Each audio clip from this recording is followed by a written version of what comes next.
just look back a bit in time and think of a few words that have been retired, or at least their positive connotation has been reconsidered. The first is resilient, and I think most people don't applaud this term anymore when they think of the crisis and all that has happened to this country in the last few years. The economic pain, the brain drain, the poverty, the widespread impunity, the violence, the ongoing battles that have happened that have turned the South once again into a war zone, and the crippling pain everyone feels when they live in this country today and still consider it home, trying to make ends meet, all types of crime, all statistics that point in a bad direction. I don't think resilient is something that is looked upon anymore to define the characteristics of what it means to survive here. I think it's been retired for the right reason. So, resiliency, no. And I don't think Lebanese deserve to be resilient for decades and decades and decades. The other one, resistance, that's happened over time, in that it is, you have to be ideological to a point that you can't see anymore, can't see in front of you, that Hezbollah is not a resistance force. And there isn't much resistance happening anyway when it comes to Israel by that group. And it is an Iranian army, a shadow army based in this country with infrastructure that extends from Iran to Lebanon to Yemen and beyond. And that is not exactly resistance. That is geopolitical survivability of a military dictatorship, which is based here. Resistance, I think, was retired already prior to October 17, prior to the economic collapse, prior to many things. I think that word has been shelved to a large degree, or if it hasn't been shelved, it's been reconsidered in that resistance is not exclusive to that group, and resistance should not be dominated by that group, and terminology here is important. Even when other groups are not necessarily practicing resistance, but that Hezbollah hijacked a term, watered it down, killed it over time. And no, Hezbollah is not a resistance force. It is a militia force based in this country that gets its way. Now, the other word that I think has not been retired and maybe should be reconsidered is stability. And that word comes and goes whenever there is a regional problem that's impacting this country, or whether or not Lebanon is the battlefield for the regional problem itself. Stability is floated around, and it doesn't usually come from Lebanese circles, or if it does, it comes from the violent side. It comes from Hezbollah and friends. But in regional terms or in international terms, it's also used. And I think it's used in that it's meant to portray a positive outcome to a deteriorating situation. So, what exactly does Lebanon stability mean right now when someone like David Cameron is visiting this country? Or what does it mean when Anthony Blinken uses it? Or for that matter, when Amos Hochstein is here talking about stability in the South or stability at large? I don't think that word is best understood as positive. I think in Lebanon's case, in long term, the political consequences of stability have been felt, and they've paralyzed the country too. I'll give you two quick examples that have been hammered through on this podcast, and everyone talks about it day and night, but it's still important to bring them up. Two cases. One, an individual, Lokman Slim, murdered 3 years ago tomorrow. A round of bullets to his head, no arrests made, in a part of the country that's well understood to be under Hezbollah's security domain, no advancements made. On the contrary, shelved, like many assassinations before him. And 3 years later, no sign of anything worth talking about when it comes to that issue. It's an understanding that there will be no arrests and there will be no follow-up, there will be no justice for Lokman Slim's assassination. That's one case, and it's narrow when it comes to the wider, longer story of impunity crime, murder, terrorism, all of the above. You can take it to the largest example, which is the port blast. 3.5 years ago tomorrow. The largest non-nuclear blast in modern history, where a nation rose up prior to the port blast and once again after the port blast. National demand for some accountability, and every single step made in what looked like a positive direction, walls put in place, threats issued, and judges that were either sent home or paralyzed from doing their job. And now what looks like over time, the dismantlement of that investigation, even though it never really took off, and the end of any accountability for what led to over 200 deaths, thousands of injured Lebanese, homes destroyed, the city permanently scarred up until today. You still see the scars left from the port blast, and you will for years to come. And we get accustomed to not just the destruction that has really torn certain neighborhoods apart and made them, I think, permanently different. Even when nightlife returns to Marim Khayed and Jemaisi, even when residents return slowly, even when you see homes restored, it's a permanent scar. And if it's not always visible, it lives inside. And every day, people come in and out of Beirut, heading north from the city or coming from the north down to Beirut. You see the silos, but you get used to it. It's no longer, it's just the background. It's the whatever's left of the silos. Summer, winter, rain, shine, they're there, and they become less problematic. They fit into the background, like other eyesores in this country that define war.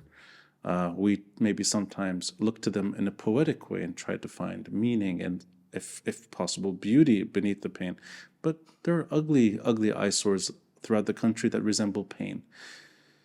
Long ago, people got used to looking at the Holiday Inn, Burj Al Mur. I mean, the Green Line prior to Solidaire, that was roughly 20 years of bullet-ridden, shell-destroyed, a once bustling city center turned into nature, landmines, stray dogs, sewage, and rubble. People got used to it too. So people get used to many things in this country. Adjustment rather than resilience, I think, is a better word. But those two cases, you have an assassination in the early morning hours, an ambush, kidnapping, bullets that kill Lokman Slim. Ammonium nitrate left for up to 7 years in the middle of Beirut. 2,000 tons siphoned off from a 2,700-ton storage. 700 tons left in ways that are unthinkable. Exposure, recklessness, decay, lack of security, lack of oversight. And then you have the largest non-nuclear blast that actually tore apart the home that I record my episodes and tore apart too many homes and killed too many in this country in 2020, 30 years after the Civil War ended.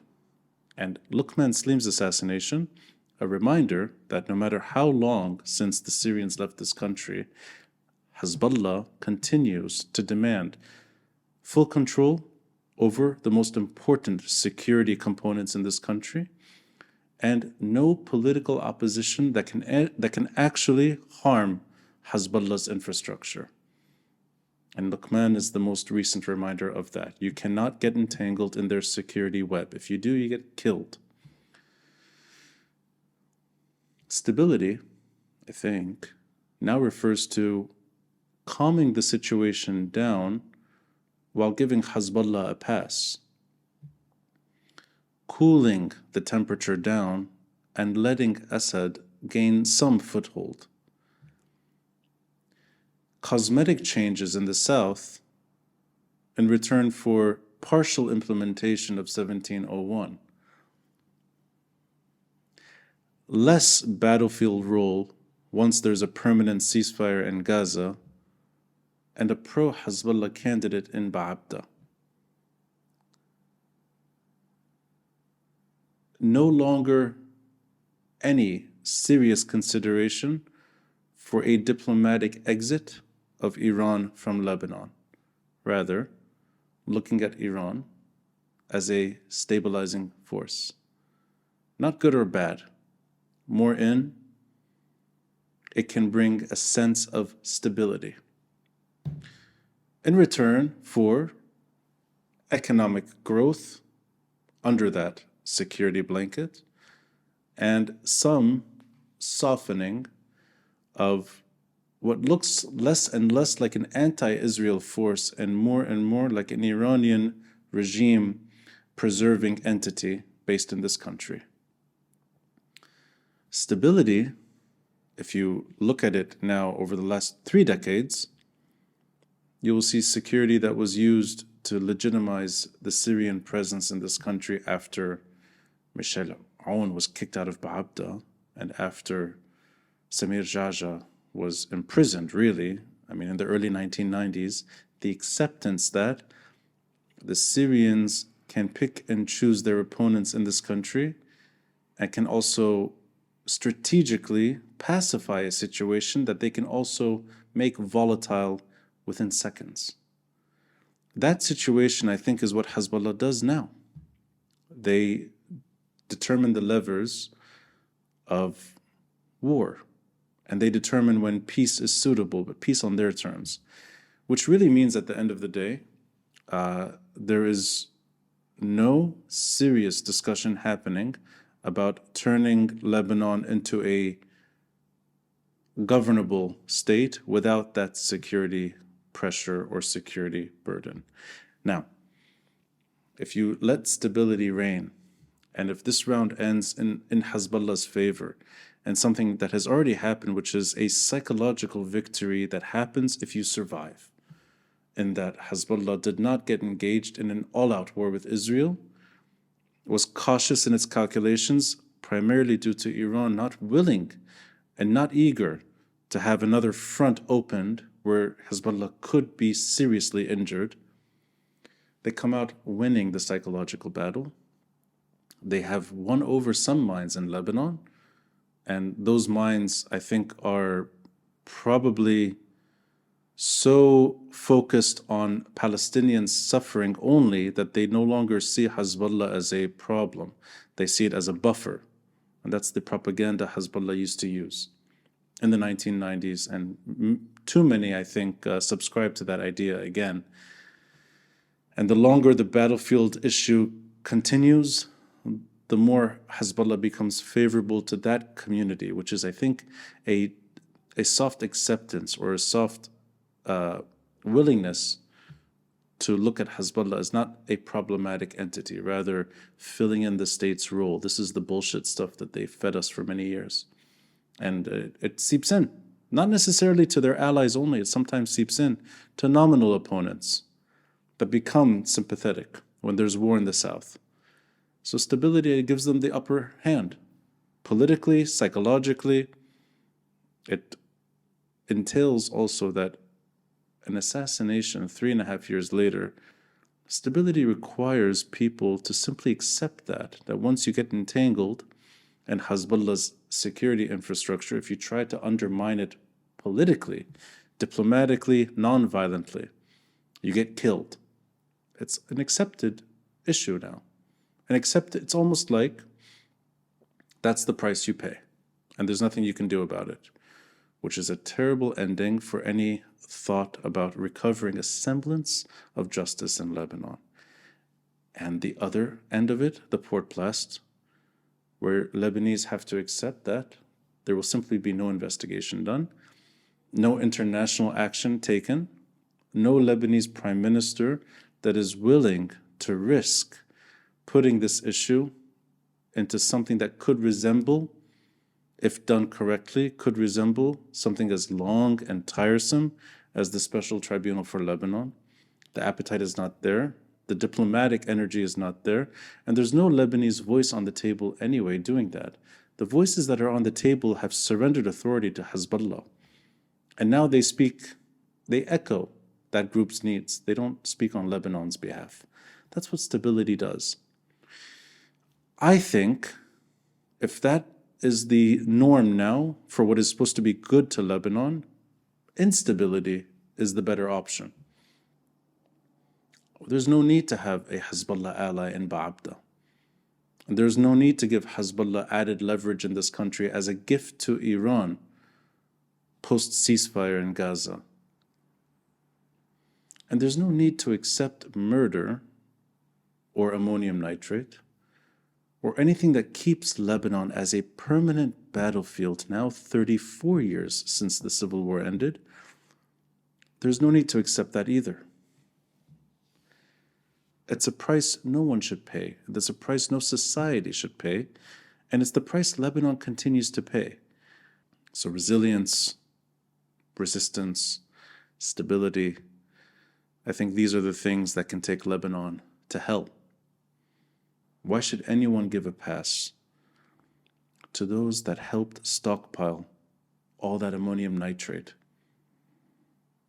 And why should anyone give a pass to the hitmen that work for Hezbollah, that killed many Lebanese before Lokman and will continue to kill anyone that dares challenge their authority? There should be no pass, and stability should not guarantee their victory.